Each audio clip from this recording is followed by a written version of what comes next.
name is Natalie Headley. I am the Chair of Trustees for Telford African and Afro-Caribbean Resource Centre, known by many as TAARC. We showcase the best in African and Caribbean cultures right here in Telford. Post-COVID, we have done workshops, family fun days, Windrush celebrations, multicultural Women's Day, over 60s dinners, and Youth Club. Youth Club we have continued via Zoom. Black History Month is a special time for us. We have the honor of delivering workshops to schools within Telford and Wrekin Borough. And post-COVID, we would be planning our main Black History Month celebration event, where we would have a host of performers actually, really tasty African and Caribbean food, drinks, music, and so much more. This year is still exciting as we take our Black History Month workshops into schools. This was only made possible by Telford and Wrekin Council, their Multicultural Development Team, and West Mercia Police and Crime Commissioner. This main event, albeit virtual, is still exciting and engaging. We have African dancers from African Cultural Development Group, ACD Dancers, and steel pan music from Steel Drum Entertainment, right throughout this event. Our main speaker, Mr. Robin Walker, also known as the Black History Man, is an historian and writer on all matters relating to ancient and medieval African history.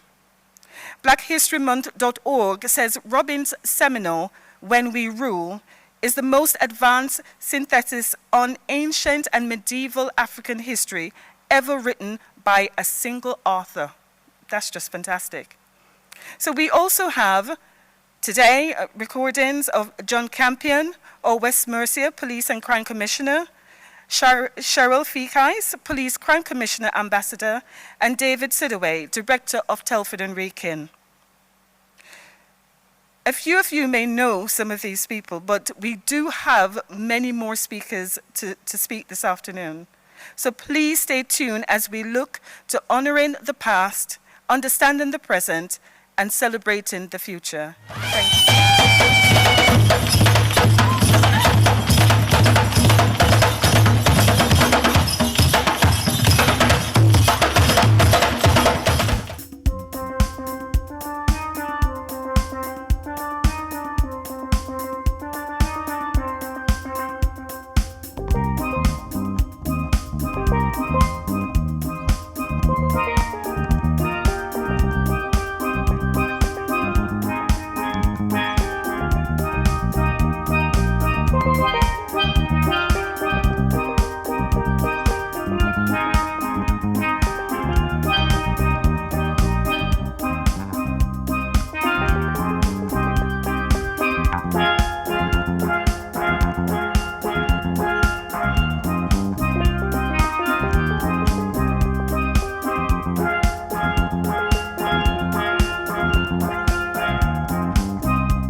Hello and welcome.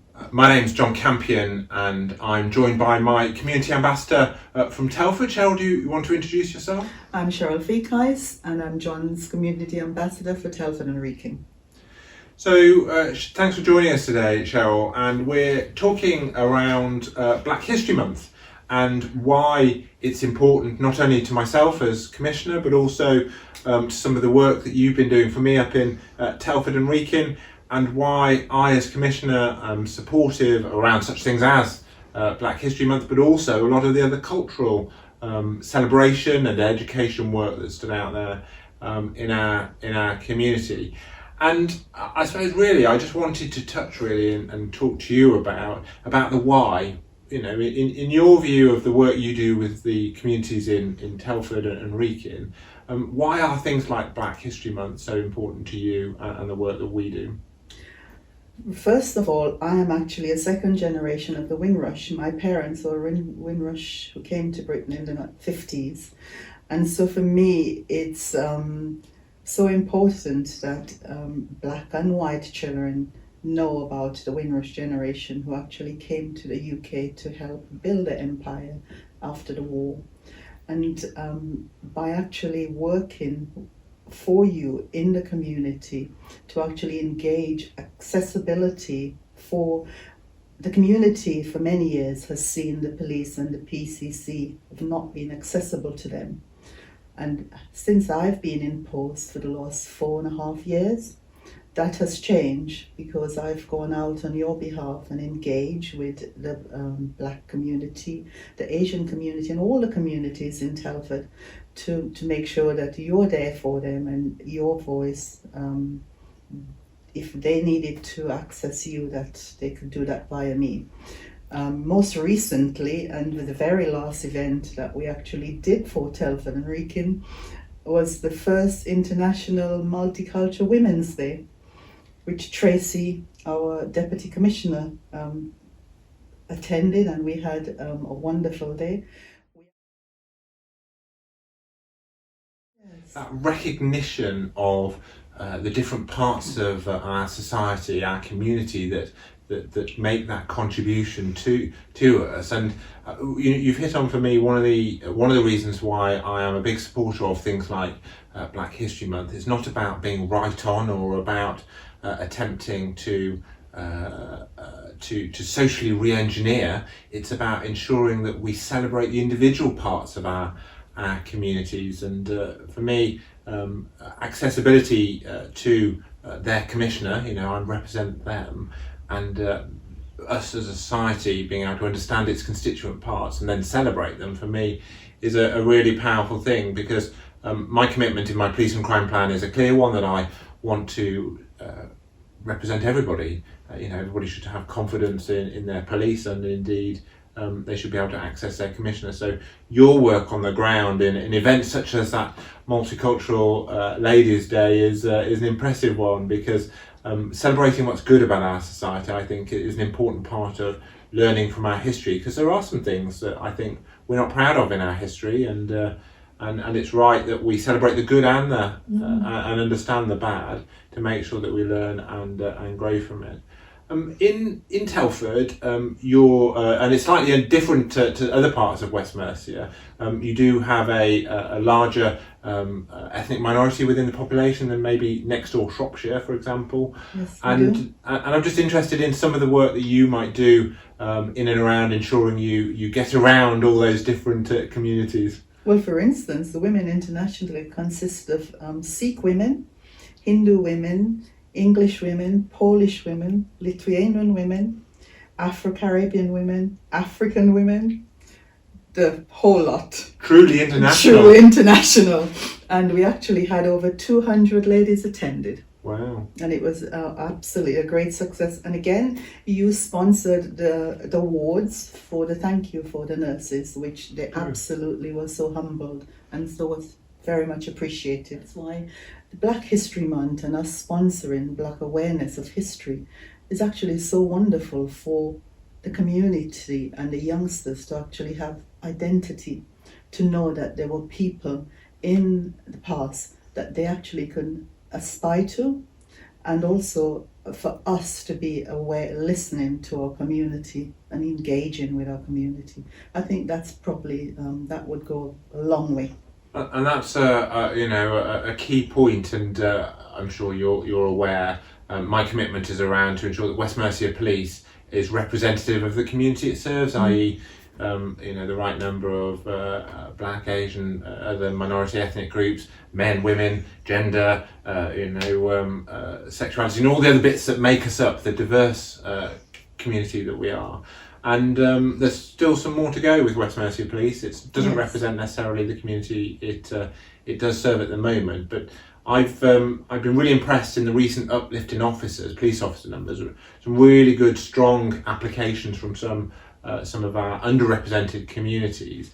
As Commissioner, I'm proud of the communities that make up West Mercia, and that's not just the geography, it's the individual communities that make them up. I'm proud that this month we're celebrating Black History Month. We're celebrating that particular community's contribution to our way of life. It's an important part that we learn and understand the different parts that make us unique, and for me this month we'll do that. I as Commissioner will continue to ensure that those that don't currently have a voice get a voice. I will ensure that the police service that we all have to have confidence in represents the values and views of us as a society as a whole, which includes all the constituent parts that make it up.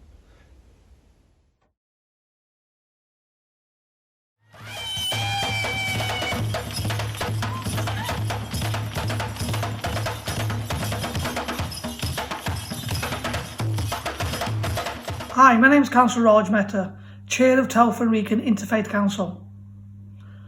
October marks a celebration of the lives of those who have helped make UK as diverse as it is today. We are very blessed to live in a world surrounded by a multitude of faiths. Sadly, there are many individuals who are not recognised for their incredible contributions to our country, and therefore, for Black History Month, it is important that we say thanks to those from our past and also in our present who have enabled our communities to come together and build bridges. We often forget that the histories of all our multi-faith communities are one and the same. Bring our communities together is key for us to build a better and brighter future.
Hello.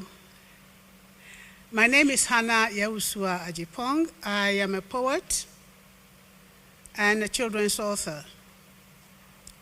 My reason for writing for children is because I strongly believe that children, all children, whatever their background, whatever their nationality, all children are looking for love, affirmation, and confidence. And the only way we as parents, grandparents, and people of this world can infuse confidence in our children is telling them stories that are life-affirming. And so here I have my life-affirming storybooks for children. And at the end of each storybook, I ask the children questions. I have a page that says, ask yourself. What life-affirming stories do is that they help children learn essential life skills at a very early age. If we can help the children to start thinking about what they hear and the stories that they read, it begins to develop in them critical thinking at a very early age. In this book, which is for preschool children, the guinea fowl doesn't care. I have questions at the back of the book that says, where did Farmer Joe look for the guinea fowl eggs? How many eggs did he collect? Why did Farmer Joe add guinea fowl eggs to the eggs of the hen? Do you know someone who can help you with things you cannot do? Would you help someone who cannot help themselves? I believe that when children begin to think about being unable to do something and asking for help at an early age, when they are growing up and they face difficulties, it will not be difficult for them to ask for help. In the same way, the children can also go out of their way to help someone in need. Okay, these are the books I have here. Annie's Cat. I have Zelia the Young Gazelle. Sporty Blue Ted. Let's Write a Book. And Panda Song. Those of you who have been following my work and gone to my website, you will find that Panda Song is the book that brings all the people in the world together in one place. I created this story where all the animals in the world lived in an imaginary Sahara rainforest. And when people from all over the world come together, I think sometimes they compare themselves with themselves. Most of the problems we have, it's not being able to connect with each other, not being able to see what another person needs, and because of that, the divisions remain. This is Black History Month, and it is interesting that the whole history of Black people has been confined to 1 month. I call it world history. I call it a history that we all need to know. We all need to understand. In my book, Panda Song, because the animals were comparing themselves with themselves, showing off their different colors, Panda felt dull. Panda felt that, oh, only if her color was different, maybe if she had the color of the peacock, for instance, or the color of the tiger. But she didn't. She's Panda. And in my story, the animals came together to encourage Panda to accept herself for who she is. And with the encouragement of the other animals, which also helps the children to build a supportive community. So when the children see another child who is not engaging or feeling sad, I believe that this story will help the children to come together around the child and build that supportive community. And when they supported Panda and helped her to understand that whatever she looked like, she is beautiful, she burst into a song.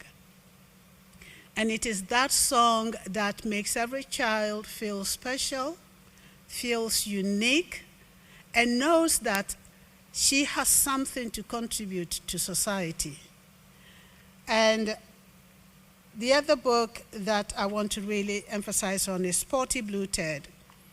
I use animal characters, soft toy characters, which the children can connect with, understand. So in the storybook, Sporty Blue Ted was a teddy bear that was blue and had spots. And it happened that there were other teddy bears in the twins' bedroom which did not like Sporty Blue Ted. And this is a story about growing up and finding out who you are. And especially in schools, at a very early age, when your child feels that someone doesn't like him or doesn't like her, the sadness it creates. And in this storybook, the other bears, there was a bright yellow bear that's like Sporty Blue Ted, and a soft toy elephant that really encouraged Sporty Blue Ted to excel in whatever he did. And so all these books are to help our children build a community. Building community is so important that it takes away, unfortunately, the difference and the divisions that is destroying our world, is destroying friendships. And so apart from the children's storybooks, which I have just introduced, I also write poetry. But today, for Black History Month, I want to share a poem that I wrote because I had a conversation with a Black woman. Before I had a conversation with her, she was just another Black woman. And how many people do we walk past? Because of recent events in the world, you hear people say, go back where you came from. And I've heard that so many times. There was a time when two young men really were pressing me, really trying to provoke me to say something. And I said to them, you want me to go back where I came from? I want to tell you that I come from the planet Earth. Where do you come from? And that is the argument that was building up. This poem I dedicate to a lady called Cece. I'm not going to tell you the country she migrated from, but I hope this poem will help you to open your eyes and maybe stop by somebody, build a friendship with somebody, and have a conversation to discover who this person is. It is entitled Home. Mom, he said with a sad look in his eyes, when shall we go home? I miss my friends. That place is not our home, I protested. And then it dawned on me that home for my child was the refugee camp from where we were rescued. I had not thought of home for a long time. Where is my home? The high-rise block of flats with its dampness, where the heating cuts off when we have little money, or the mud hut, which kept us cool in the African heat.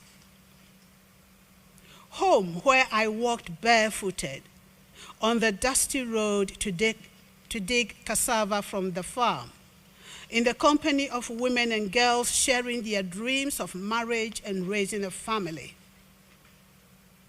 Was it the peaceful neighborhood where different tribal people looked out for each other?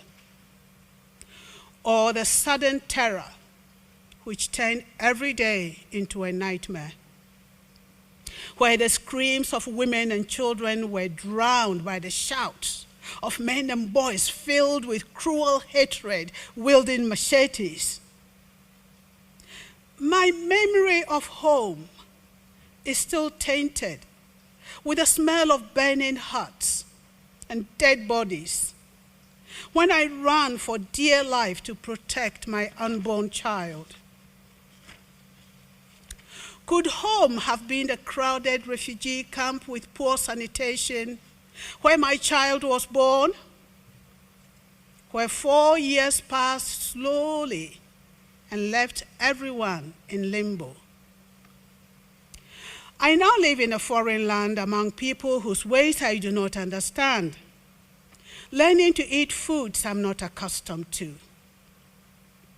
The home of my heart still bears the marks of shame and confusion, but I can be home when I understand what people are saying, where people are kind and return my smile. Home where I am not afraid of being shouted at and treated less than a human being. Home is where I am not cheated of my wages, where people deal honestly with me. It may be in a hot or cold country, with all the essentials for living or just the bare necessities. If I have someone to talk to, if I am not treated differently or made to feel I do not belong, then I could be home anywhere on the planet with people who care for each other and respect our common humanity. Thank you. So next time you meet somebody and you tell them, go back where you come from, I want you to remember this woman's story. She lives in a street near you. You walk past her when you go shopping. I believe that our world has come to the place where unless we are willing to look out for each other, to accept each other, and to remember that whoever we are, what color skin we are all on this planet for a very short time.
Greetings. The presentation is called When We Ruled, Introducing a Visible African Heritage. I'll be speaking for 45 minutes. So why are we here? Who's here to celebrate Black History Month 2020? Who's here to learn some powerful Black history information? And who is here to learn information to pass on to friends and family? Now the big question then is, well, who am I? My name is Robin Walker. I'm also known as the Black History Man. And my proudest moment was passing a copy of my book to the then Jamaican Prime Minister, the Right Honourable Portia Simpson Miller OM. And there she is with a copy of my book on her lap. I also have to big up the organisation TAARC, the Telford African and Afro-Caribbean Resource Centre. They are the people that made this event happen. So the big question you're interested in is, what's in it for you? You're going to learn empowering information on Black history. This is going to be a visual feast, and this will change your perspective on Africa and its potential. Okay, so what's the program? I'm going to talk about the Songhai Empire, the Nigeria region, the Swahili Confederation, and ancient and medieval Ethiopia. And the information is coming from the same book that I was able to pass to the Jamaican Prime Minister, When We Ruled. Okay, let's get straight into it. In 1851, Dr. Henry Bath, who was a German, made a fact-finding visit to West Africa on behalf of the British. He published his findings in 1857 and 1858 in a 5-volume book. And the book was called Travels and Discoveries in North and Central Africa. He drew this scene, and I call this the stereotypical African scene: jungles, swamps, and wild animals. In other words, a land without history. When Africa is dismissed as a land without history, the standard response from the Black community is, of course we have history. We were once slaves, and many Africans were enslaved during the time of this great woman, Queen Elizabeth I. And the question now then is, well, what history do Black people have before Queen Elizabeth I? Now, can we pin down the impact of Queen Elizabeth? Well, her leading slave trader, Sir John Hawkins, led an important slave raid in 1562. This is his crest. So the question then that I want to deal with in the rest of this presentation is, what history do Black people have before 1562? The Songhai Empire at its height ruled 2/3 of West Africa. Its first kings reigned in the year 690 AD, but the great period was from 1464 to 1591. Its important cities were Gao, which you can see in the middle of the photograph. That was its political capital. To the left of it was Timbuktu, the cultural capital. And there were other great cities. Towards the east is the city of Kano, and towards the west you can see the city of Jenne. If you were to map this ancient map on a modern map, it would be the territories that we would today call Senegal, Gambia, Guinea, Mali, Mauritania, Niger, and Nigeria. 2/3 of West Africa under one government. And if we can look to the left, you can see one of the waterways running through the empire called the Senegal River. And in the center, you can see the Niger River. So what do we know about Songhai? The Songhai Empire was about writing. Many people in the Black community have been led to believe that Africa had no writing and relied entirely on oral traditions. Tombstones from the Songhai period have survived. Some of these date back to the 11th century, and this particular tombstone is 1110 AD. It belongs to a king whose dynastic title is Zuwa. His personal name was Abu Bakr ibn Abi Quhafa. He died in 1110 AD, according to the tombstone inscription. So what was a typical West African city like? The city of Timbuktu was a typical city. it was the cultural capital of the Songhai Empire. Channel 4 television made a documentary that claimed it had a 14th century population of 115,000 people. They further claimed it had a university population of 25,000 people. My research has shown it had a school population of 30,000 people. Now these figures, 115,000 people, these figures are not huge, but when it is understood that medieval London in the 14th century had a population of 20,000 people, then Timbuktu was 5.5 times bigger than medieval London. So how did it survive? Like all great cities, it survived because of trade. There were camel caravans, loads and loads of camels in a line marching, especially in the north, bringing salt into Timbuktu. There were donkey caravans, especially in the south, bringing gold into Timbuktu. Ibn Khaldun, who was a medieval historian, said that on just one trade road alone, 12,000 camels operated in a single year, moving products. Goods also moved by water. There were barges called canters that carried from 3 to 50 people. There were royal boats that carried up to 80 people, and some of these had watercrafts. Some of these watercrafts had cabins where whole families cooked, ate, and slept. So what was the most important trading product? Gold was the most important trading product from the Songhai Empire. What you're looking at is actually a fine combination of gold, worked with silver, worked with leather. Historians call it the treasure seized by Sheikh Ahmadu. Sheikh Ahmadu lived in the 19th century, and he was a religious Puritan who had the idea that anything that was too fancy for Islam should be seized. So he seized it, and it was buried with him, and that's how it got the name. But in doing so, he has preserved some early African gold work so we can see the quality. Salt was the second most important trading product. It was mined in the northern city of Tagaza and carried south by camel caravan. In many parts of West Africa, luxury salt cellars were made and are still held by many European museums. The European museum sector says that these were made between 1490 and 1530, and there are 800 of them dotted across the European museums. Leather was another important trading product. Kano was the center of this industry. In this city, they made leather pillowcases, bookcases, saddles, boots, and slippers. Some of these leather products were collected by the British Museum in the mid-19th century. But the ostrich feather, that was style and fashion in West Africa in the 15th century, so this is certainly 15th century style. Among the other British Museum artifacts are these leathers. These are leather boots, and you can see the boots plus the leggings. We don't know how old they are. The British Museum have held them since the 19th century, but certainly there are documents referring to these very leather products going back to 1526. So here is a close-up of the leggings part of the boots.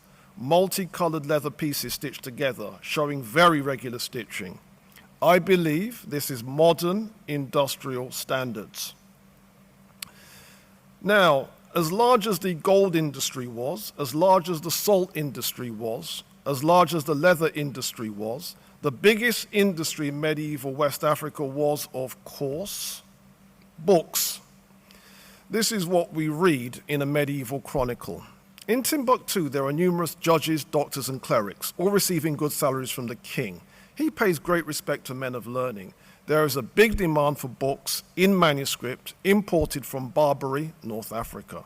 More profit is made from the book trade than any other line of business, says Moroccan visitor Leo Africanus in A History and Description of Africa 1526.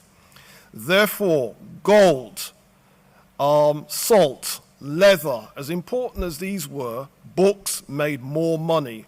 And guess what? These books are still around.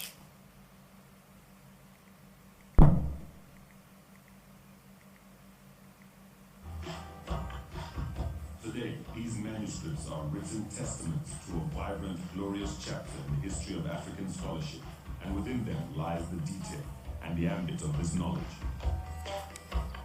Duggart Films is proud to announce The Ancient Astronomers of Timbuktu, a documentary film that reveals the mysteries of one of Africa's most secret places. A journey of seclusion, legend, and enigma, it reveals compelling evidence that Africa and its historic place in science must urgently be reassessed. Many of the archives are buried in dusty walls, ravaged by nature and time. Some of those already studied have crucial pages missing. Of those that remain, many are held in private libraries to which scientists need immediate access.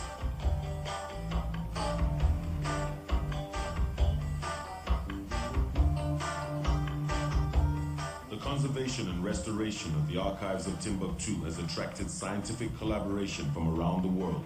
These ancient documents represent invaluable knowledge to the modern world, and the journey to their discovery demands vision, dedication, and most of all, a sense of adventure and urgency.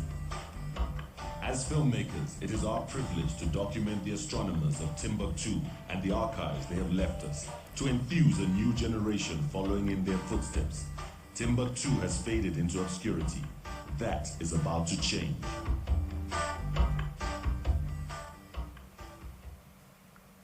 Now, one of the surviving Timbuktu manuscripts is called the TAARC el-Sudan. TAARC means history or chronicle, and el-Sudan means of the land of the blacks. And it's in a Timbuktu archive called the Ahmed Baba Institute. Now, this manuscript was written by Professor Abdurrahman El-Sadi, who was one of the Timbuktu professors, and it was completed in 1656. So what's in this book? It maps out the history of the Songhai Empire from 690 right up until 1591. So 690 is where we get the foundation of the Zua dynasty by King Ali Yaman. I've already shown you a Zua dynasty tombstone. And then by the time we get to 1335, we get the foundation of the second ruling dynasty in Songhai, known as the Sunni dynasty by Ali Kulon. And by the time we get to 1493, we get the foundation of the Askir dynasty by Muhammad Toure. So with these multiple sources of wealth, the gold, the salt, the leather, and the books, notions of bling existed. Rulers would proudly display their wealth. This is modern Ashanti ruler Nana Owusu Sampa III. But in the medieval period, it was just the same. This is a famous map drawn in 1375 called the Catalan Atlas. The West African ruler is depicted on the map with a golden crown, an orb of gold, and a wand of gold. This king, his personal name is Musa I, his dynastic title is Mansa, was rumored to be the richest man on the face of the earth. So what is the press saying?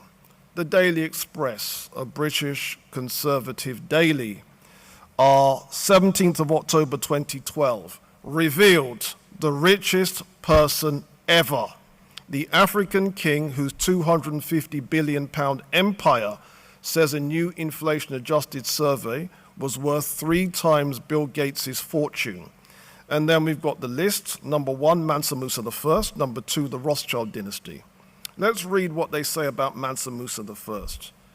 Musa, whose title Mansa meant King of Kings, ruled the Mali Empire, a large part of West Africa and including the city of Timbuktu, which provided half the world's supply of gold from 3 huge mines. A devout Muslim, he established Mali as an intellectual hub of the world. So that's what the British are saying. What about people in other parts of the world? What are they saying? Thinks the richest human being who's ever lived, and more than that, how much you think he might have been worth. Well, a rich list, or compiled by an American website, has some very interesting answers. Ever seen this man? No? Well, you're not alone.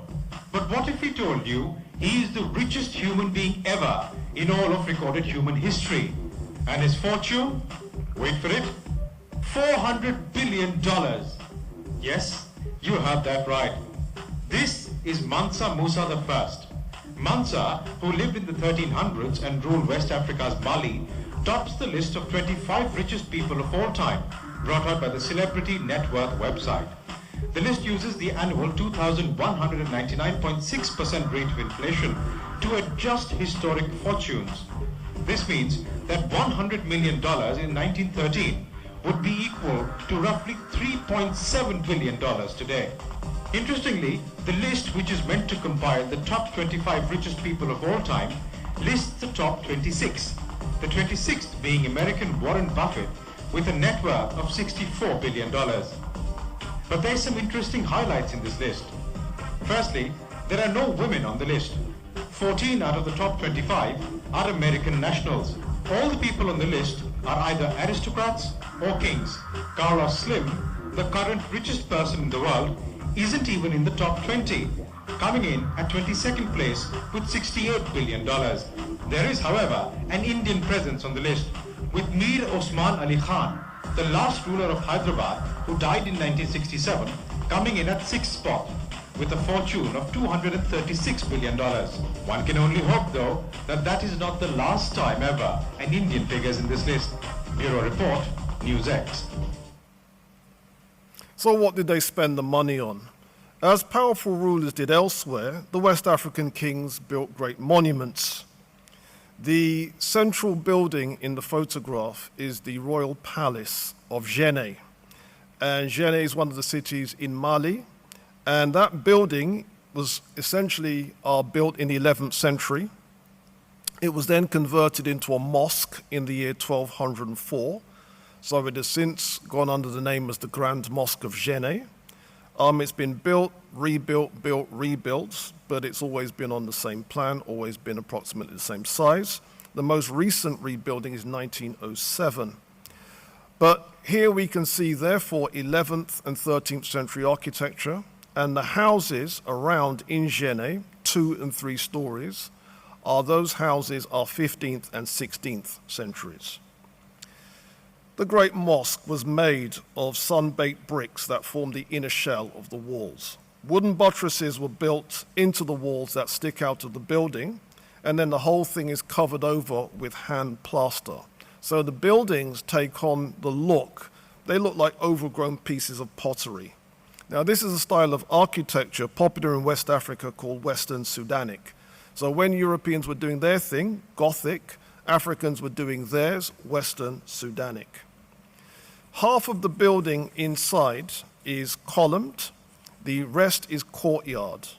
At 56 meters square, it is the largest clay brick building on earth, and the columns, there are 99 of them. In Islam, there's this belief that there's 99 names of the deity, so consequently there's 99 columns. The other public monuments were equally large and equally impressive. This is the Grand Mosque of San. Now, a few palaces have survived from that period as palaces. One good example still standing is the Royal Palace in the city of Daura. It has maintained its original plan, but it has been added to.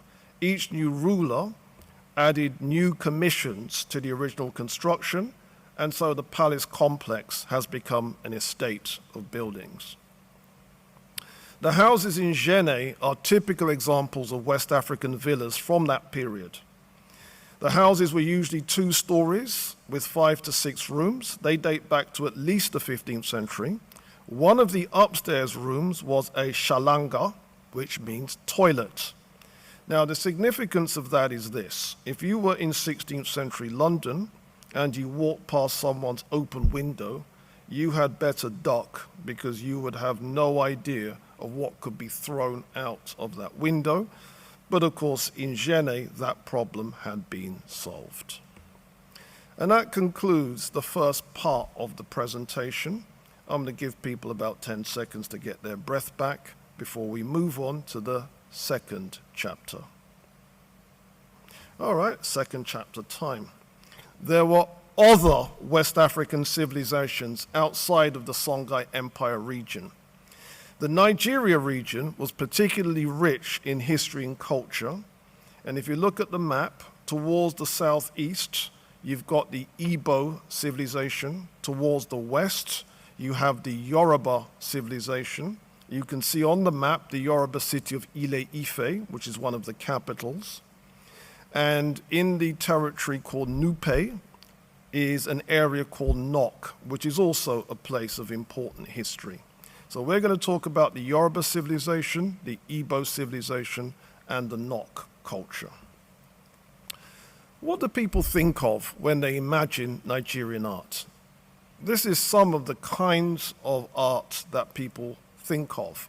Now, what's going on here is a lot of art is designed to be worn on your head and then danced. And if we take a close-up of the headgear, you can see that the man is on a bicycle, he's looking in one direction, and he's painted the color red. The woman is on the back of the bicycle, she's looking in the opposite direction, she's painted the color yellow. And these red and yellow symbolic colors is something you don't just see in modern African art. In ancient African art, we see the same thing. This is from a pyramid in Sudan, the pyramid of King Tanwetanami, who died in the year 639 BC. Men are depicted red in this ancient Sudanese art. Women are depicted yellow in this ancient Sudanese art. Again, these colors are symbols. These are not actually the real colors of real people. It's the continuity of an art tradition. However, the Yoruba have an even older art tradition. The Yorubas became a powerful dominant force in the Nigerian region between 1000 AD and 1500 AD. Its rulers took the title of Oni, particularly the Onis of Ife, and it is they who patronized this wonderful metal art. This is an Oni in full ceremonial regalia. The sculpture is made of zinc brass. It is every bit as good as anything produced during the European Renaissance, every bit as good as anything produced during the ancient Greek or the ancient Roman period. Progressed on this site, a total of 18 sculptures were unearthed. Many were lying just a few feet below the surface, and one of them was the head now in the British Museum.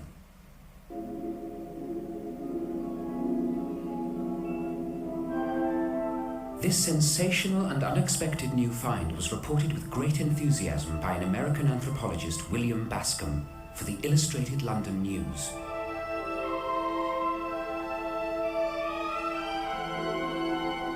Such was the high quality of the work that he likened the unknown people who made them to the great Italian Renaissance sculptor, Donatello.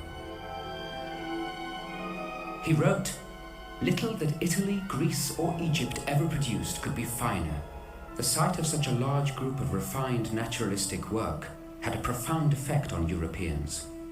But the idea still persisted that they couldn't be the work of Africans." In his article, William Bascom wrote, "How in a comparatively obscure corner of this vast and backward continent could an art and a technique have flowered that take their stand beside the best ever evolved by the elaborate civilizations of Europe and Asia?" This is what the Daily Telegraph had to say on the 1st of March 2010. The Yoruba civilization art was put on display at the British Museum, and the exhibition was called Kingdom of Ife at the British Museum. This is the review in the Telegraph. "The quality of the West African sculpture in the British Museum's show is flabbergasting," says Richard Dorment.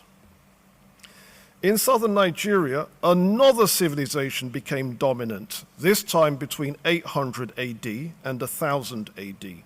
It was called the Igbo Oku civilization.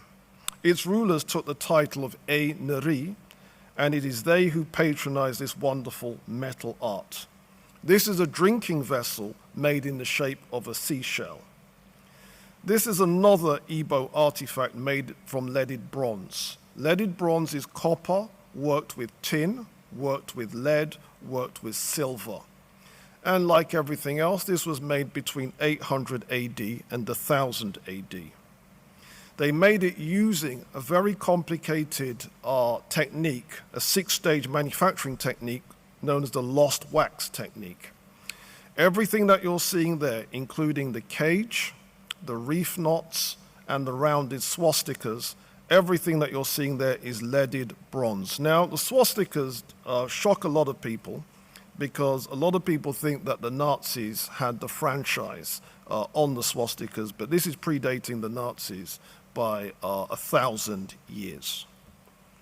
In the Nigeria region, yet another civilization became dominant, this time between 1000 BC and 300 BC. It was called the Nok civilization. This culture was contemporaneous with ancient Greece, Europe's first civilization. And this is one of 400 known pieces of Nok art. Now, if we examine the piece, you'll notice that the eyes, the nose, and the mouth is diamond-shaped. And these shapes are not real shapes because real eyes, nose, and mouths don't look like that. So when you take non-geometric shapes and turn them into geometric shapes, this is called cubism. And this was allegedly invented by Pablo Picasso and Amedeo Modigliani. Here's the thing. Those guys are 20th century, whereas this piece was made between 3,000 years ago and 2,000 years ago. So here we have cubism over 2,000 years before it was supposedly invented. All right, so stretch time. People want to get into gear for chapter 3 and then chapter 4. Okay, let's get to it. On the East African coast, a great culture flourished called the Swahili Confederation. This culture flourished from approximately 700 AD to 1505 AD. The civilization was an important part of the Indian Ocean trade. The great Swahili cities included Mogadishu on the coast of Somalia, Gedi on the coast of Kenya, and the island of Zanzibar and Kilwa on the coast of Tanzania. The Swahili culture is all the way from Somalia down through Kenya, Tanzania, all the way down to Mozambique. This was a Bantu-speaking civilization. And what did they produce? Visitors to the East African coast have been impressed by the high standard of domestic architecture. A typical East African front door had a central piece, brass bosses, and wooden floral designs. There are also front doors like this in India called Gujarat style with very similar features. So this raised the question, who copied it from whom? Now, the reason why this question is important and difficult is we know that there were Arab and Asian ships on the Indian Ocean trade. But guess what? There were East African ships also on the Indian Ocean trade. And the East African ships date back at least 2,000 years because they are mentioned in a 1st century AD book by a Greek sailor called the Periplus of the Erythraean Sea. We know that East African mariners were sailing from East Africa to Oman, from East Africa to India, from East Africa to Java, from East Africa to China, and also Cambodia. So what were the East Africans doing? They were trading steel. East Africans had been making steel for the last 1,500 years. And it was in 1978 that archaeologists discovered 13 ancient iron furnaces in the Tanzania region. And this is a cross-section of one of those 13 steel furnaces. And what the archaeologists did was not just reconstruct it to test it to see how it actually worked. And they concluded it was the most advanced steel production technique anywhere in the world from 500 AD, still the most advanced right up until 1850. And it was only after 1850 that this technology in steel making had actually been surpassed. The East Africans minted their own coins of copper and silver. The first coins were issued in the 11th century with rhyming couplets on them, praising the king and praising God. So where have these coins been found? The Daily Mail, that wonderful British conservative newspaper, 22nd of August 2013 says, how 900-year-old African coins found in Australia may finally solve the mystery of who arrived down under first. Coins date back to 6 centuries before Captain Cook claimed the island for the British throne in 1770, but where they came from remains a mystery. So where did they come from? They came from Tanzania. And this is therefore hard evidence that East African mariners had landed in the northern territories of what we would today call Australia. The graveyards and mosques of the East African coast were focal points around which East African cities grew. The graveyards consisted of pillar tombs. They looked like little houses with a central pillar rising from them. And since the East African coast had around 50 sets of pillar tombs, scholars deduced that perhaps 50 cities and towns flourished all the way along the East African coast from Somalia to Mozambique. By the way, I took that photograph and I got my guide to make sure she was in the picture so that we could photograph her up against it, and it was her ancestors that built that. So what was a typical East African city like? Mogadishu, according to Chinese documents from the 15th century, had 4- and 5-story buildings. The houses were made of coral stone. Let's get another opinion. Ibn Battuta, a Moroccan visitor, visited East Africa and traveled along the coast in 1331 and published on it in 1353. He wrote Travels in Asia and Africa, where he said, we spent a night on the island of Mombasa, which is in Kenya, and then set sail for Kilwa, a great coastal city in the Tanzania region. The greater part of whose inhabitants are Zenj, extremely black in complexion. They have cuttings on their faces like those of the Limian of Janada, West Africa. Kilwa is one of the most beautiful and well-constructed cities in the world. The whole of it is elegantly built, says Ibn Battuta. So when I read that, the obvious thing is, well, should we take a look? Let's take a look.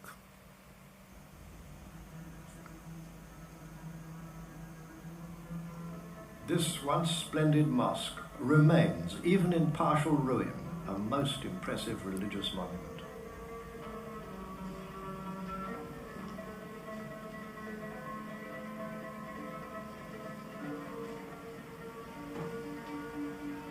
Here on the distant fringe of the world of Islam, the African citizens of Kilwa honored their membership of that world with a taste and craftsmanship distinctively their own.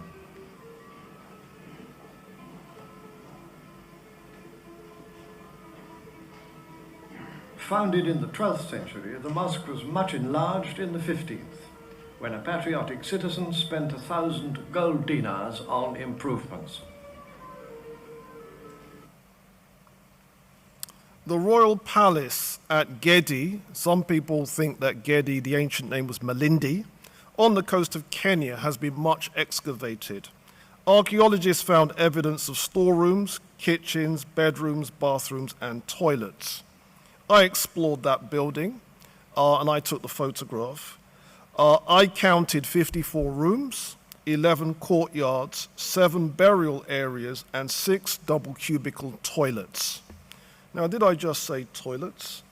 This is what a travel guide, you know, the guides written for tourists visiting Kenya. Now, I know what people are thinking, Robin, I can't see it, so I'm going to blow it up.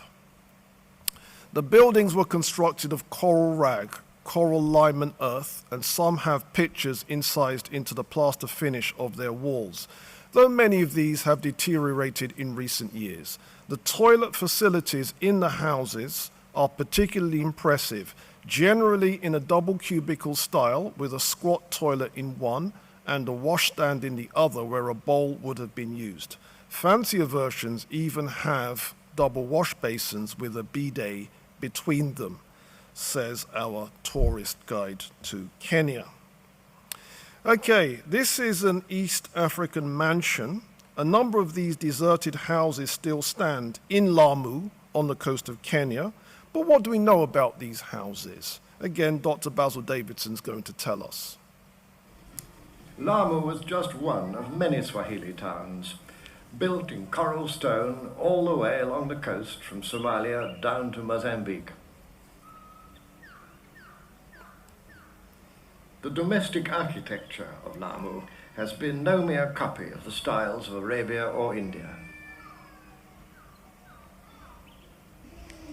From the outside of a traditional Swahili house, there's really nothing to see except a blank wall and a porch with benches for receiving guests.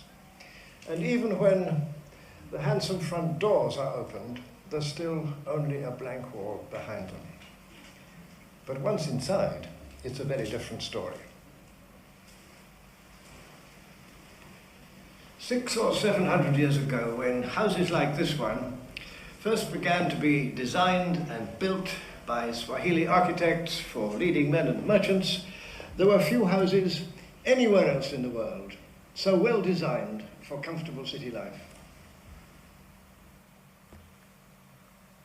All right, so I'm going to give people 10 seconds to get their breath back, and then we're going to move on to the fourth and final chapter of the presentation. Okay, ancient Ethiopia has thousands of years of history stretching from the ancient period through the medieval period. When I mention ancient Ethiopia, that would also include portions of Eritrea as well. I know that Eritreans and Ethiopians today are beefing, but in the ancient world, they actually had a lot more connection. This region also shared a lot of history with Yemen across the Red Sea. But what I'm going to concentrate on is the city of Aksum on the map and the city of Lalibela on the map. The city of Aksum was an early capital of Ethiopia. It has a series of 7 gigantic obelisks made of granite and dedicated to the moon deity Mahrem. They built these obelisks between 300 BC and AD 300. The largest standing obelisk has details of a 9-story building carved into it and weighs an astonishing 300 tons. It must be understood that your car weighs 2/3 of a ton, and therefore 300 tons is about the same weight as over 400 cars. So what is interesting is that the standing obelisk is not the largest one they ever built. The largest monument in Aksum is known as the Fallen Obelisk. This is the largest such obelisk in the world. It has details of a 13-story building carved into it and weighs 500 tons. This may be the equivalent of 650 cars in weight. It has since fallen over in the last 2,000 years, but I think people can understand why no one can move it. In around 330 AD, Ethiopia becomes Christian. And to celebrate this, they built the Cathedral of St. Mary of Zion, one of the oldest Christian cathedrals on earth. The cathedral is in the bottom left-hand corner of your photograph. Coins were minted in Aksum. They were made of gold, silver, or bronze. At the time that they were minting coins, only 4 countries in the world could afford to do so in gold. The Romans could afford it, the Persians could afford it, the Kushan kingdom in India could afford it, and the Ethiopians could afford it. The coins have got the names of over 20 early rulers of Ethiopia, and the Ethiopians were trading with Kush, which is Sudan, Egypt, the Roman Empire, Arabia, India, and China.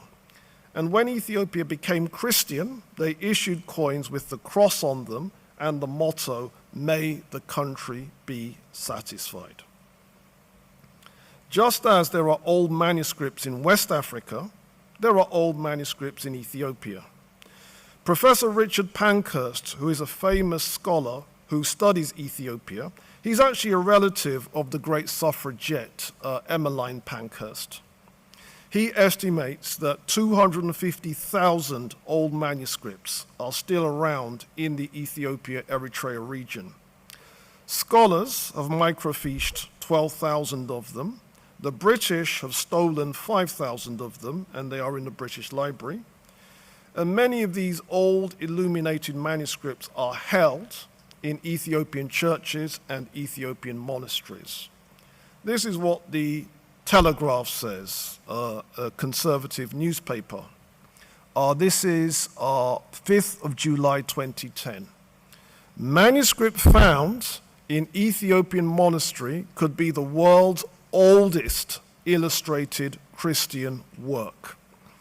Originally thought to be from around the 11th century, new carbon dating techniques placed the Garima Gospels between 330 and 650 AD. So the Abba Garima Gospels is the oldest, or could be the oldest, illustrated example of a Christian work in the world from Ethiopia. Ethiopia also has an impressive tradition of religious paintings. A particularly famous scene is a painting called Our Lady of Deborah Metzmak. Everybody in the scene is painted red, which, as we've seen in other African art traditions, has a symbolic value. Everybody has an afro, everybody's looking to the side. These are the aesthetics of Ethiopian art. And notice that Our Lady has a halo which is red, gold, and green. In other words, the same as what we would today associate with Rasta colors. The angels have got afros and wings. And on the right-hand side, the bottom right, you have three saints bowing before Our Lady. You have Saint Theodore with his red horse, Saint Mercurius with his black horse, and Saint George with his white horse. Yes, that Saint George, depicted with his afro like everybody else. So what's going on in this scene? This is the Emperor Lalibela, and you can see he's got his 1970s fro happening, that kind of Lionel Richie thing. He lived between 1150 and 1220 AD, and he has a pickaxe in his hand, and as he's chiseling away with the pickaxe, monuments are appearing. What on earth is going on? My blessed people and congregation, churches with no mud, no wood, and no cement. You cannot find anything like this in the rest of the world. You are all blessed because you are here. This place was built by God.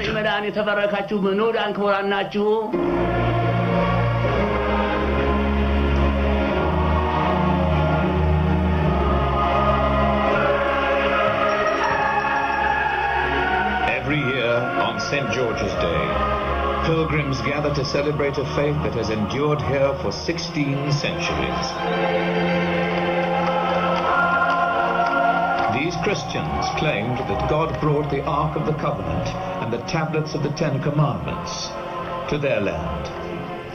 On holy days today, priests carry on their heads replicas of the tablets, wrapped in gilded cloth.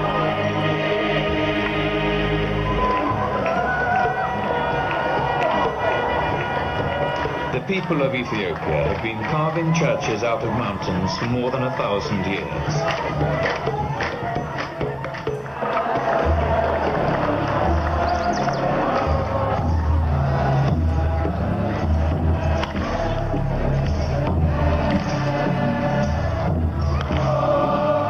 But the 11 churches of Lalibela symbolize their achievement to the outside world.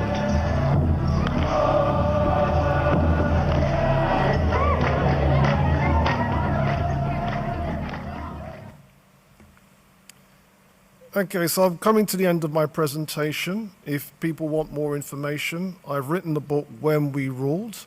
The American edition is still available through Amazon. Otherwise, this concludes the presentation when we ruled Introducing a Visible African Heritage.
Hello, everybody.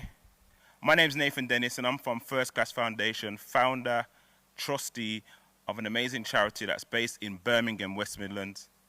I want to speak to you, my brothers and sisters, on this very, very important Black History Month 2020. First, I have to big up and salute the Telford African and Caribbean Resource Centre. Thank you for this opportunity to share. But for you, my young brothers and sisters, from across the globe, across the West Midlands, I want to tell you that you are amazing. I want you to know that despite every challenge and every circumstance you may face or may be going through, that you are enough. There are three things I want to share with you. First thing, it's important that you know that black is beautiful. Say it again. Say it with me. Black is beautiful. I want you to know that you are beautiful, that you are amazing, that you are enough. When you look at our past, our present, and the potential of our future, you know that we are a phenomenal people. Despite everything we've been through historically and even in the present, R.I.P. George Floyd, and the many other brothers and sisters across the globe that have lost their life. But I don't want you to be downtrodden. I want you to know that you can rise from these situations and circumstances. Because if you, this Black History Month, go back into your past, look into our history to see that even though many weapons have been formed against us, we are still here prospering and succeeding. If you look right now in the present, think about people like Anthony Joshua, the boxer, blocking up the place. Boof, boof, thumping up, man. World champion of the world. When we think about R.I.P. Chadwick Boseman, the Black Panther, and what he went through while battling cancer and still performed and showed up every day at the set and still continued to record films, 21 Bridges. We know that even in sickness, we have a power. So to my brothers and sisters that are watching this, I want you to know, and I want you to say this: black is beautiful. Now, for those who've probably made mistakes or are going through things from a mental perspective, a psychological perspective, an emotional perspective, I don't want to dress the fact that this year has been hard. COVID-19, the emergence and the re-emergence of Black Lives Matter. I know it's been hard for some of us. But I want to tell you this, that no matter how hard it is and where you're starting from, where you start from does not determine where you can end up. Look at me, Nathan. You may not see me before, you may not know me, but I come from inner city Birmingham. A place where they say, you should just be a statistic. When I was younger, I made poor choices, ended up in juvenile prison. But today, in 2020, I can tell you that I'm a husband of one wife, married for 14 years, have 4 beautiful children, run my own charity that employs staff, and I run a private consultancy called Legacy Consultants. And I'm doing bits. As you would say, the youngers, I'm doing bits. I'm trying to secure the bag, as you lot would say. If you know what I'm talking about. I want you this Black History Month, people, to go back into your history. Find out who you are. Then once you find that out, know who you are. I'm going to finish with this. The late, great Robert Nesta Marley said, "Emancipate yourself from mental slavery. None but ourself can free ourselves. So I'm saying to you, my people, this is not the year to be intimidated.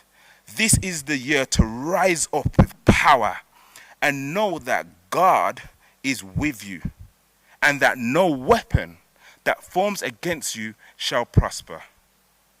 One love. Nathan Dennis. I'm out. Hello everyone. My name's Omu Davies. I am an anaesthetist and intensivist, which means I work in the operating theaters where I put patients off to sleep when they have their operations, and I also work on the intensive care unit where I look after the very critically ill patients. I have provocatively titled my talk, "Where are the Black Scientists?" And no, I don't have an answer to that. I could just talk about medical and scientific achievements of individuals and cultures of African heritage, but in a year with a once-in-a-lifetime pandemic disproportionately affecting blacks, heightened social and racial tensions, it would be an incomplete job if I don't give this talk some context. The socioeconomic fabric of the world is governed by the principles of Nkali. Nkali, according to Chimamanda Adichie, a Nigerian novelist, is a noun loosely translates to being greater than another. This confers the ability to shape the dominant narrative, to determine the stories that are told. There is a quote attributed to Plato that goes, and I quote, "Those who tell stories rule society. In other words, rule the world." Chimamanda Adichie, in her widely viewed TED Talk, said, and I quote again, "Many stories matter. Stories have been used to dispossess and to malign, but stories can also be used to empower and to humanize. Stories can break the dignity of a people, but stories can also repair that broken dignity." Stories matter. I will tell a few stories today. My talk has three main themes, which are in no particular order. The first theme will be about pioneer doctors and scientists of African heritage and their contributions to the biomedical sciences. I will talk about pre-colonial African medical practices. And by pre-colonial, I mean bereft of Western, but also Arab influences. Some of these practices would not look out of place in today's medicine. The last theme is one of representation and inclusion. This affects policies, as we all know, but I'll argue it also directly affects output at the individual level in terms of patient safety, medication doses, and disease management strategies. The first person I'll talk about is Charles Drew. He has been called the father of blood bank. Drew was an African-American surgeon who conceived, organized, and directed the first large-scale blood banking program in the United States during the early years of World War II. This program was called Blood for Britain. Blood banks, as we know them today, owe a lot to his research and ingenuity. He made groundbreaking discoveries in the processing and storage of blood products. Charles Drew was born in Washington, D.C. He was not only gifted intellectually, but was also a great athlete, and he had work ethic to boot. He attended Amherst College in Massachusetts on a sports scholarship. That's how good he was. After college, he lectured biology and chemistry at Morgan State University to save up for medical school, which he attended in Canada, McGill University in Montreal. He later joined the faculty of Howard University in 1935. And from there moved on to Columbia University, where he earned his PhD. And his thesis there was titled Banked Blood. Sort of rings a bell. This involved investigations into different techniques of preserving and transporting blood. In late 1940, he was appointed medical director of the aforementioned Blood for Britain program. This was a program tasked with collecting, testing, and transporting large quantities of blood plasma for British soldiers and civilians to aid the war effort. Over 14,000 pints were shipped. On the back of his Blood for Britain program, he was appointed the director of the first blood bank of the American Red Cross. To understand the gravity of this appointment, this was the blood bank that supplied the US military. He resigned from this post as the policy of storing blood from black and white donors separately was not discontinued despite his best efforts. He felt there was no scientific backing for that practice. In 1941, in recognition of his excellence, he was selected as the first African-American examiner on the American Board of Surgeons. Like most pioneers, he was socially conscious. He volunteered his time to different charity events. And it was on his way to one of these events, the Free Tuskegee Clinic in Alabama, that he was involved in a road traffic accident and died at a young age of 45.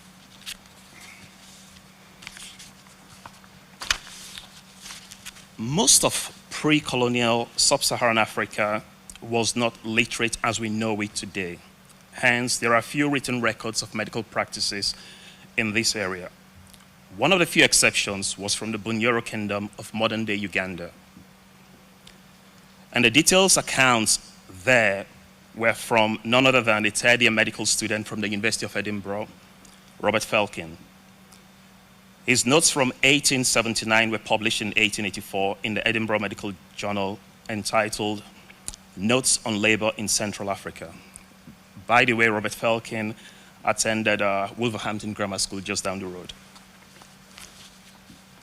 He wrote on a lot of medical practices, but the one he's most famous for was an observed account of a cesarean section on a 20-year-old who had been in labor for 2 days and was not making any progress. This sounds unremarkable now, but the concept of cesarean section for prolonged labor was not practiced in Europe at the time. This was because of the high infection rates and high mortality rates as a result of these infections. Hence, at that time, cesarean sections were primarily performed to save the baby of a dying mother and not to save both. Felkin noted steps like hand washing, surgical tool and surgical site disinfection, which were not yet the norm in Europe. To put it in perspective, this was only about 10 years after Robert Joseph Lister published his now famous methods of disinfection. At that time, his publications and his practice were widely contested, ridiculed, and opposed by the medical fraternity. Robert Felkin describes in detail the whole procedure, the placement of the incision on the abdomen, the length of the incision, cautery used sparingly to reduce bleeding. Surgeons today use electrocautery, and they use it sparingly because when used excessively, it stops the bleeding all right, but the wound heals worse. He talks about how they massage the uterus to facilitate contraction. Obstetricians today still do the same. The skin margins were held together with polished metal nails and alternate pins were removed in ensuing days. Today, surgeons use staplers and sometimes remove these staplers, that's alternate staples. The patient was able to breastfeed a child 2 hours after her surgery, and she was back to full function 11 days later when Felkin departed. From his notes, he was most impressed with the efficient manner in which the surgeon and his 2 assistants worked, suggesting that they had done this procedure multiple times and were a well-oiled team. Though there is no evidence for what we will describe today as a modern scientific approach, they had probably over generations settled on practices that were very advanced for their time. Some of the laboring positions in his sketches are reminiscent of techniques currently taught in birthing classes all over the world. What I personally found most interesting and remarkable was the response Felkin received back home when he gave his talk and eventually published his work. It was mostly one of disbelief or patronizing incredulity. not a case of, is there something we can learn? Is there something we can adopt? Patricia Bath was an eye surgeon. She was an educator and a researcher. She developed a technique for laser cataract eye surgery, a method which was less invasive and more efficient than the previously practiced methods, are still used extensively worldwide. She was born in 1942 in New York. She was a top student at a high school in Manhattan, partaking and receiving awards for cancer research as a 16-year-old.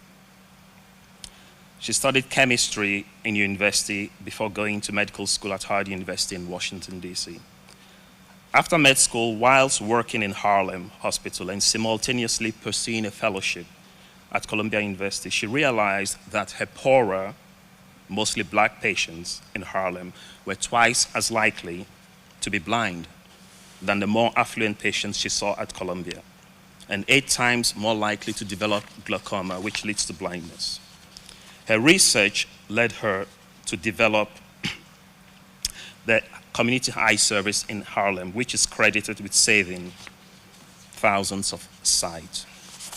In 1976, she co-founded the nonprofit American Institute for the Prevention of Blindness, the aim of which was to bring eye care to people with limited access to health care.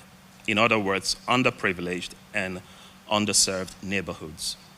She organized and participated in numerous medical charity missions around the world, performing vision-saving and vision-restoring procedures. But very importantly, she built local capacity by teaching, training, and mentoring local doctors.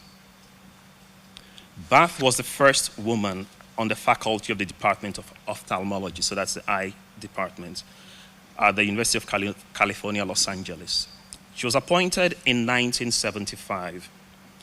On appointment, she was offered an office in the basement next to the animal lab. In her words, and I quote, "I didn't say it was sexist or racist. I said it was inappropriate and succeeded in getting acceptable office space." By 1983, so that's 8 years later, she was the chair of the ophthalmology residency program at UCLA, the first woman of any race in America to hold such a position. Despite her brilliance, she felt her research projects were not accorded the seriousness they deserved. Determined that her research would not be obstructed by glass ceilings, she applied for a year-long sabbatical and took her research to Europe, where it was accepted on its merits by 3 different institutions: the Laser Medical Center in Berlin, Germany, the Rothschild Eye Institute in Paris, France, and the Loughborough Institute of Technology here in the UK. At these institutions, Patricia excelled in research and laser science, the results of which are evidenced by the patents for her laser eye surgery. Later in life, she gave an interview for an exhibition titled "Changing the Face of Medicine." There she describes her personal best moment as using a procedure called keratoprosthesis to restore the sight of a woman in Morocco who had been blind for 30 years.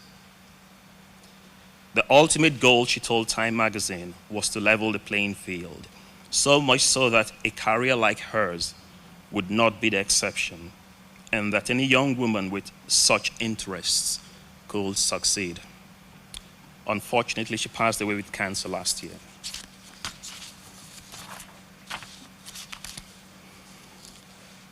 It is incredibly difficult to imagine what you want to become.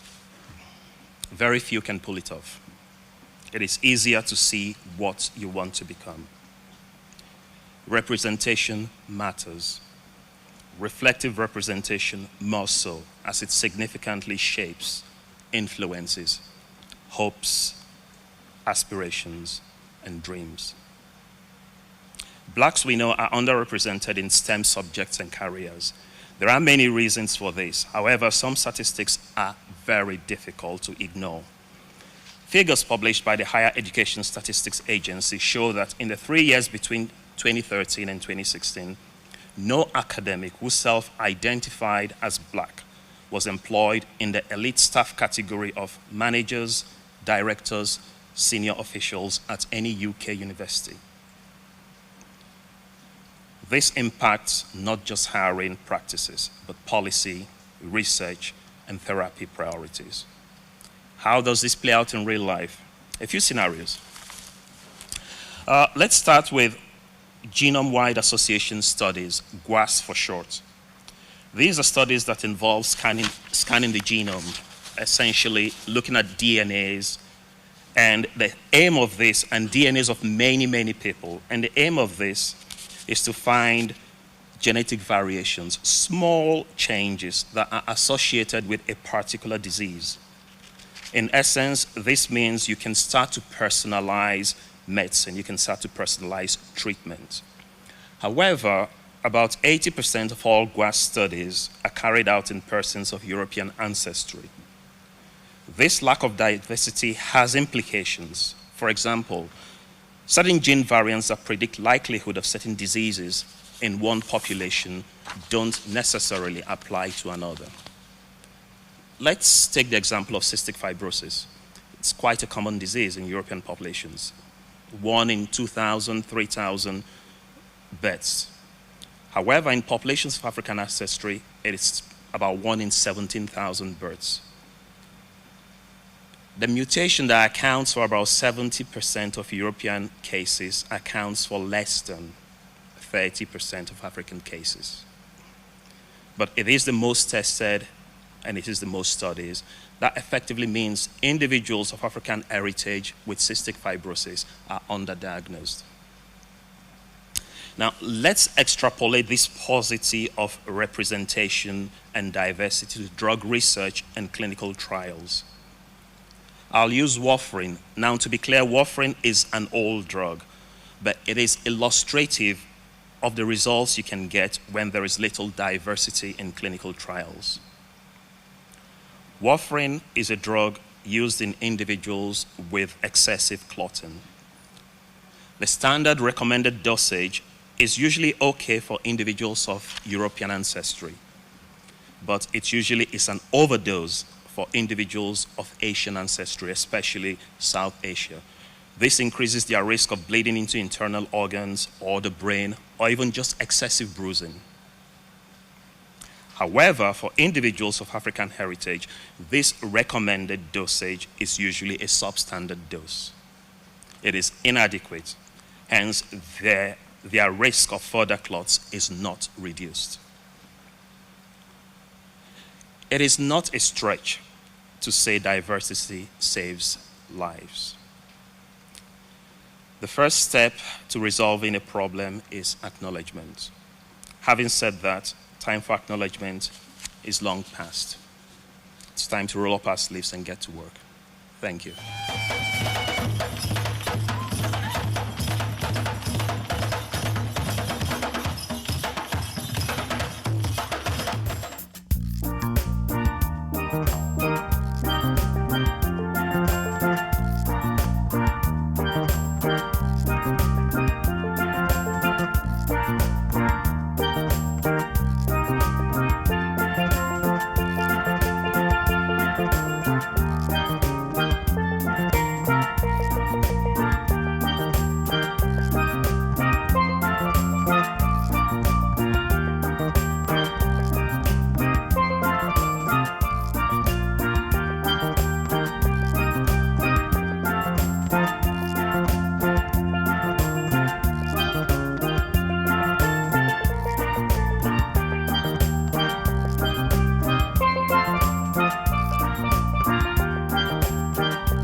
I'd like to thank Telford African and Afro-Caribbean Resource Centre for this amazing Black History Month celebration before I actually go into my talk. I think it's really important that these events take place and really depict the culture and identity of a people. So this is absolutely fabulous. Now, my name is Khembe Clark. I'm the founder of Return to Your Roots, which is an annual festival to encourage and celebrate and promote self-love and embrace our natural hair textures.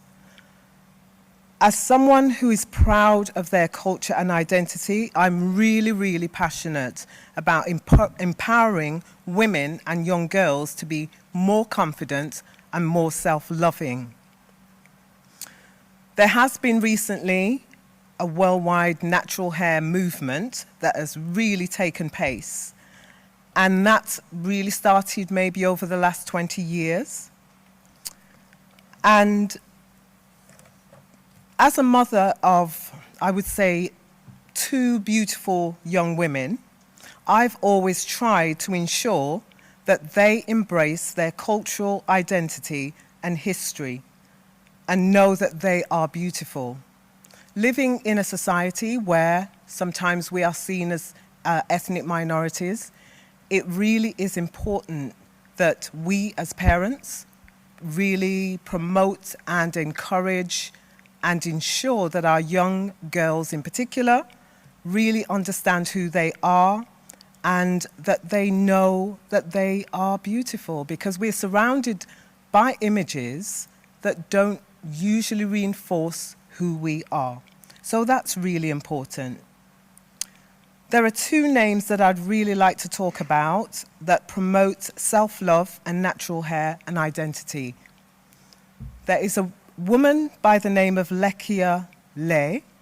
She's the founder of Project Embrace, and Michelle de Leon.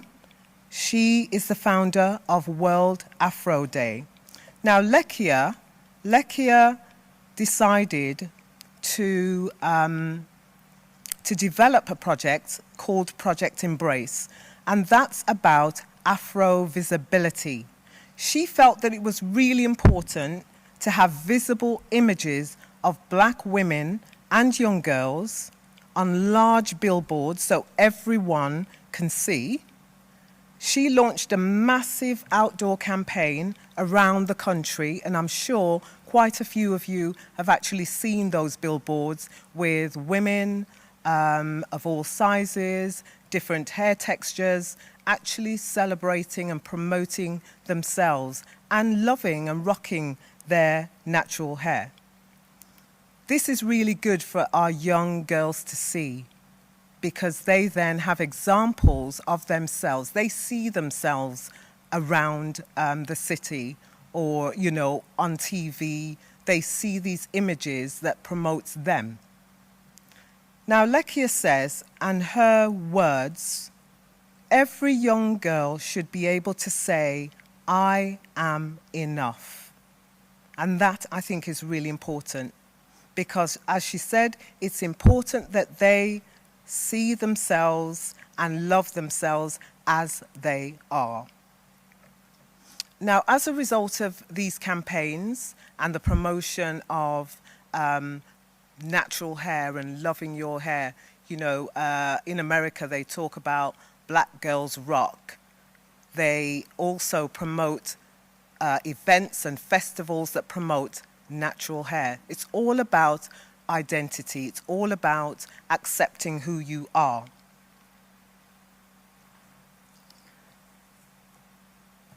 There are many well-known, famous Black women across the world who all mention these things. They talk about the root of their growth and success beginning with loving self and accepting their identity. So everyone knows Maya Angelou. Maya Angelou talks about phenomenal woman, and still I rise. She recognizes the importance of every young girl understanding who they are, accepting self, and being confident in their own skin. Afua Hirsch, who is a prominent broadcaster and cultural commentator, she just says, do you. You can only do you, because there's no one else like you. And I think those two words are really important for young girls to remember. Just do you. Michelle Obama, everyone knows Michelle Obama, household name now. And she says, have a clear sense of who you are. Because once you have a clear sense of who you are, you can actually navigate and interact with other people from a position of clarity about who you are. Oprah, she says, as you become clearer about who you are, you will make better decisions and decide what is best for you. Beyonce. Now, some people might say, whoa, but Beyonce, she isn't cultural, she hasn't got a strong identity of self. I beg to differ. If you look at Beyonce's journey, Beyonce is now promoting her identity more than ever before. And she says, build your confidence. That is what is important. India Arie, somebody that I've known from a very long time ago, her words are really powerful. And she says, I'm not the average girl from your video. This is one of her songs. I ain't built like a supermodel, but I learned to love myself unconditionally because I am a queen. Now for our young girls, we would talk about, because you are a princess. And as mothers, that is something we need to ensure that our young girls understand. They are princesses and queens in the making. I want every black girl out there to know you are special. You are a princess. And in conclusion, I would say, first, we need to, and our young girls need to, accept themselves. So I'll speak to you direct. Accept yourself because you are unique. There is no one else out there like you. Please don't compare yourself to anyone else. You are fearfully and wonderfully made. So don't try to change yourself. Work on building your character and accepting the curls that you have, whether they are 4C, 3A, whatever they are. Accept your curls, whether tight or loose. They are your curls, and these are what have made you. Grow your confidence and self-belief. Use your voice, because you have one. And finally, be your own best friend. Thank you.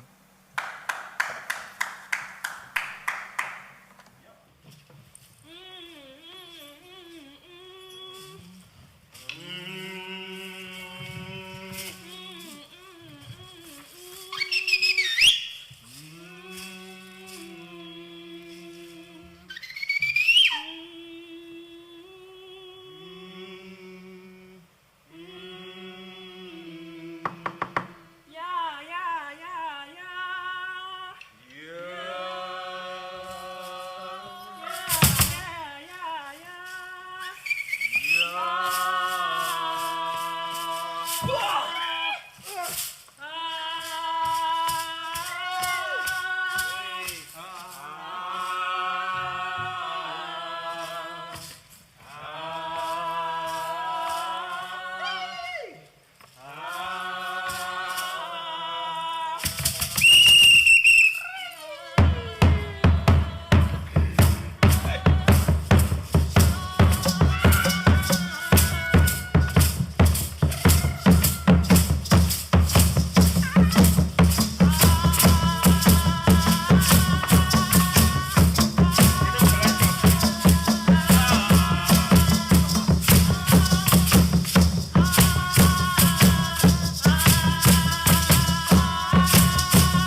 Good afternoon, everyone.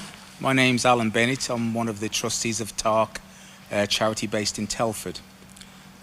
We've been going for about 3 to 4 years now, and we are a sort of resource centre for all of the community. And one of the great actors that I like most of all is Morgan Freeman. And he made a statement as to why should Black history just occupy 1 month when our history goes back from the beginning of mankind. I wrote a poem called My Blackness, and I'll get straight to it. And it goes like this. My history is being celebrated as an acknowledgement of my blackness. As the original man on earth, my history unjustifiably crammed into a month, an unspeakable madness. Is this all that I warrant, the sum of my existence, the sum of my blackness? Let me paint the picture of my history and push aside his story. His story throughout history has sought to separate greatness from my blackness. Through the media, African history portrayed as a mystery, looking for explanations for the origins of Africa's outstanding creative mastery.